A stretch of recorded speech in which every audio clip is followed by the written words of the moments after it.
Listen, we need to talk about this last episode of Sister Wives. Not because of what was in it, but because of what wasn't in it. What was revealed, the spice I didn't see, or the fact that in the summer of 2025, up until the day Janelle went to a group of men who are criminals at an illegal church with men who have more than one wife from a man whose wife is suing him to get freedom from Kody. A piece of paper that said this man had the power to break someone's eternal tie. It's hard to imagine someone thinking they have that much power. Can you picture a mortal person thinking they have the power to cut off an endless link with someone? Does that mean this person thinks they're God? And listen, I know that Meri got this release and Janelle got the release, but you know what really doesn't sit well with me? Is that there's no counter to how silly these releases are. How silly is it for Janelle to go back to a church she hasn't been to in over 10 years? Hasn't been a member of that church for over 10 years.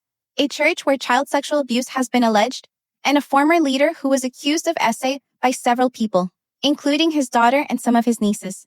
They had been kicked out of a church. In front of the whole church, Lemoyne Jensen sat on the platform and told Kody that his family was cursed, that he had a prophecy from God, that going public would ruin his family, and that he wasn't doing it for the right reasons. And the church cut ties. They were not excommunicated. They were not dismissed, but they were done. Meri was active with the church until about 2016, where she was still doing some youth groups, but Janelle hadn't been in this church since like 2010. And to think that Janelle, who has gone through an actual legal divorce, would think that a man who's currently being sued by his wife for fraud and trying to take her property from her and her due share in the property that she put money into. That woman, that man, who has had multiple women leave him and has abandoned several women and his first wife, he left him before he went into polygamy. That guy had the power to cut off and say, your marriage was divorced, but you didn't know you were divorced before then, even though she didn't live in the same state as Kody and had left Kody in 2022. We need to talk. Because he kept saying, I thought you'd be more mad. I'm like, I am sort of really I thought you'd be harder or something. And I'm like, why? I just don't care. I think he doesn't know who we are. They can have their little life over there, Happy. Yeah. Hope so. Hope so. 'Cause I am. I'm good with what I'm doing too. Now trust me, it doesn't make me happy to say this about Janelle, but Janelle takes a moral high ground with her faith and with her intelligence, and she seems to try to maybe deflect accountability and responsibility for her choices by saying she's logical, she's very smart, she has to tell everyone she's very smart and she's very logical. Because I feel like if you're simp smart and logical, you really don't have to say that, right? You just are that. And Janelle has said now to Christine, now to Meri, and to her friends that Kody and Robyn can have each other as though she's giving ownership of Kody to Robyn. And it's odd to me. Because if she's done with Kody, she shouldn't care if Kody stays with Robyn. She shouldn't care if Kody and Robyn maintain a relationship or don't maintain a relationship. She should just be done with Kody because she's done with Kody. But part of me feels like if Kody hadn't played favorites, and if Kody had just kept whatever equality she had been okay with before, which wasn't very good to begin with, she would have stayed. I think each of their differences for leaving were each one of them had different reasons for leaving, right? And I think they each had different breaking points. I think for Christine, she did not believe in the religion anymore. She didn't believe in the church anymore. She was done with it.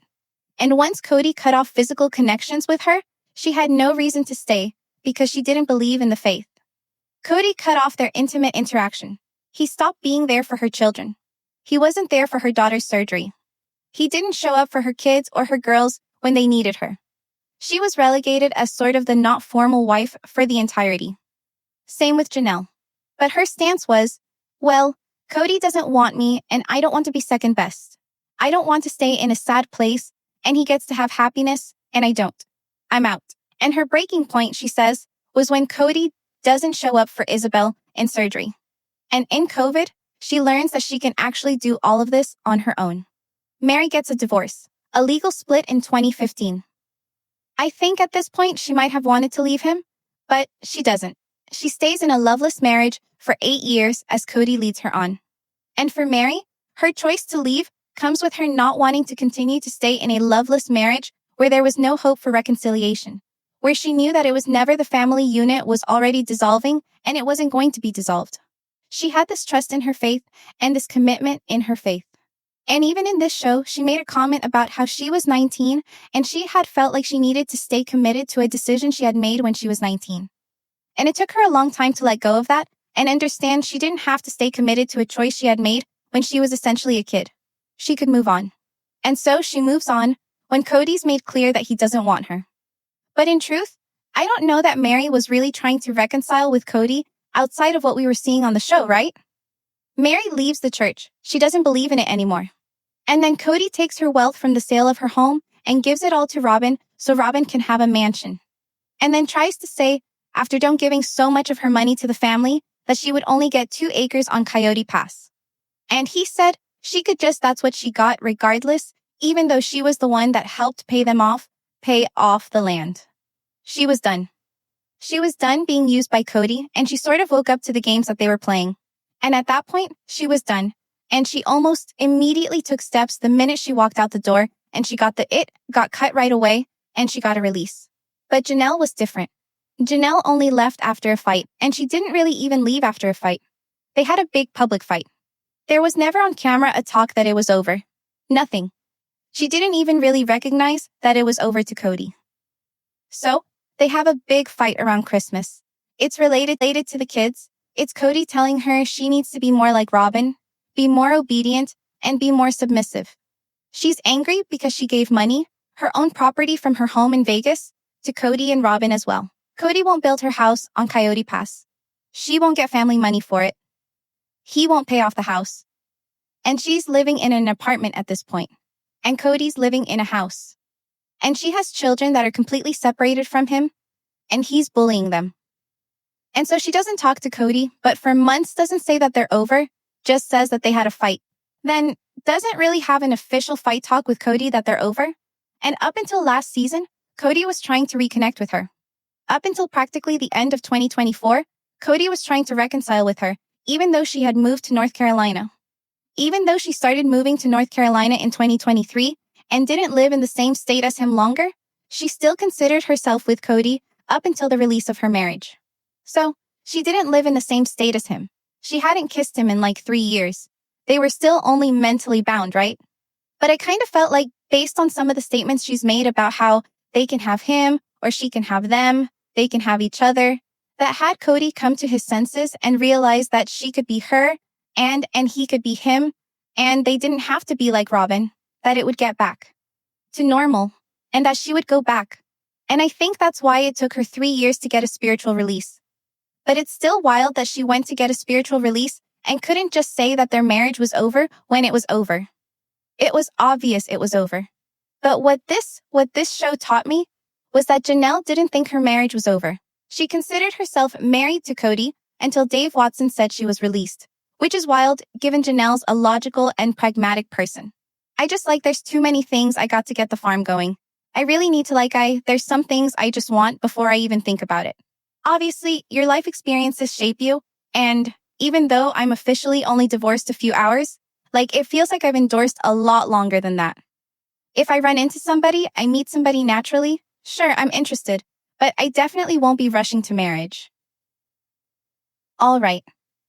Janelle has been this year defending polygamy to the point that she has even said that polygamy should be legal.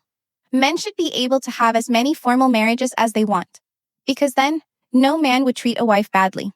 She has supported polygamy. She has said that she would live it again, but she doesn't live in a place where it's an option for her because she's not near a culture of polygamy. She says she still believes in it. And so she's here in 2025, this is the summer, saying that she feels she's single now. Single now and just divorced a few hours. Okay? She was never married to Kody ever. And I say this as a woman that is married, that believes in the sanctity of marriage, the promise of marriage, and the legality of marriage. She never was formally recognized, connected, or ever married to Kody. Never. She joined a made-up religion led by a group of gross pedophile cult leaders who bartered and traded their daughters and believed she would get into the celestial kingdom and bought into it because she said it was self-development and believed them when they told her that she was married to Kody, even though she wasn't. Brainwashing is very serious and she's been married before, so she should know better. And I'm not here to slam anyone and say that, this is, anything other than not valid. Yes, she had a connection with Kody, an illegitimate one. She partnered with a man who was married. She stayed with a man she got with a man who was already married officially. And she said that the formal marriages never mattered. But they do. She watched him divorce his first wife and then officially marry his fourth wife, never to marry her legally, never once, never binding her in any sort of commitment like that. And yet she still thought she was married when he never married her and he never married Christine. Christine and Janelle were always concubines in Kody's eyes. And I know that people don't like it when I say that, but that's what they're called in their church. That's what they're called in their faith. They're the women that have less legal standing than the legal wife. And they are essentially maids. And it's sad that she's so confused that she says now that, she hasn't been with him since 2022. And now she's only been divorced for a few hours. I wish so much that TLC would allow a counter narrative, you know what I mean? Where it wasn't just like, we should just accept this. Because I think it's dangerous that we accept the idea that a church can say you're married and a man has multiple wives when it's not true. And that a woman feels like she needs to get a release from a criminal group to be free. This isn't an anger with Janelle. It's an anger at the system. And these types of churches deserve no place in our society. They don't deserve to be a part of the wider public. They are dangerous to women and children. And if this show has taught us anything, it is that polygamy is harmful to women and children cruel. It forms a pecking order. It causes inequity and division. The women turn on each other and start fighting. They get jealous of one another. They think that their eternal fate is connected to a man so they can't leave or date. Even Janelle saying she's not going to rush into dating. I would hardly say she's jumping into anything, because she hasn't been with Kody since 2022. Rushing in would have been having a boyfriend in 2022, right? But she's still brainwashed, and it makes me sad. It makes me sad that this kind of church exists, and that TLC has made it popular. Even giving it like, oh, we should accept the legitimacy of a spiritual release. No, we should be recognizing how abusive it is that she even had to go to a guy and ask for a release. And it's cruel to tell a woman that's not a wife that she's a wife. And it's cruel to tell a woman that in order to get to heaven, she has to allow her husband to share and have other women. And that in doing so, she'll become a better person.